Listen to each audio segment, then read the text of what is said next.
Грейсон Мартин не ожидал, что его слепое свидание приведет к воспоминаниям, которые он давно похоронил.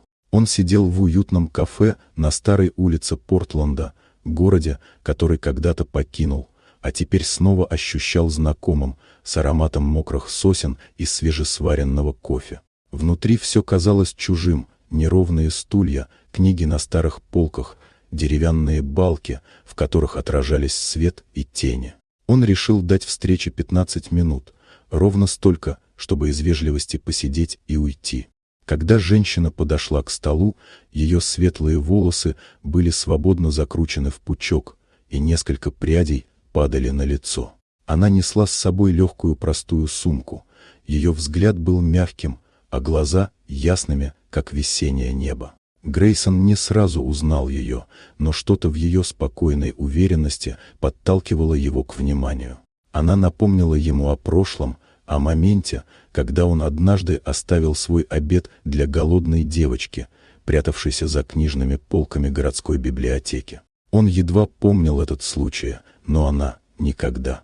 Мир вокруг исчезал, когда он наблюдал за ней. Они делили кофе и чай, разговор был легким, почти невесомым, но каждое ее слово цепляло за что-то внутри. Она была библиотекарем и матерью маленькой Лии, которая в 4 года уже обожала балет и книги о динозаврах. Грейсон видел в их доме заботу, которой никогда не было в его собственной семье, и впервые за долгое время ощущал простое человеческое счастье без бизнес-метрик и статусов. Позже вечером Лия заболела. Грейсон мчался через скользкие улицы Портленда, чтобы доставить их в больницу. Он действовал без вопросов, без раздумий, просто помогая и защищая. В ту ночь он сидел рядом с дочкой Тессы, читая ей книгу, пока она спала, и впервые почувствовал, что быть рядом важнее всего. С течением времени он стал частью их жизни. Он поддерживал библиотеку, но не как благотворитель, а как друг, кто помогает тихо и незаметно. Он наблюдал за Лией, как она кружилась в своем розовом балетном платье среди книжных стеллажей, и чувствовал, что возвращается домой не только к городу, но и к себе самому. Грейсон и Тесса научились доверять друг другу. Прошлое больше не было бременем, оно стало связью, которая позволила им строить настоящее. Иногда достаточно одного забытого акта доброты, чтобы изменить всю жизнь.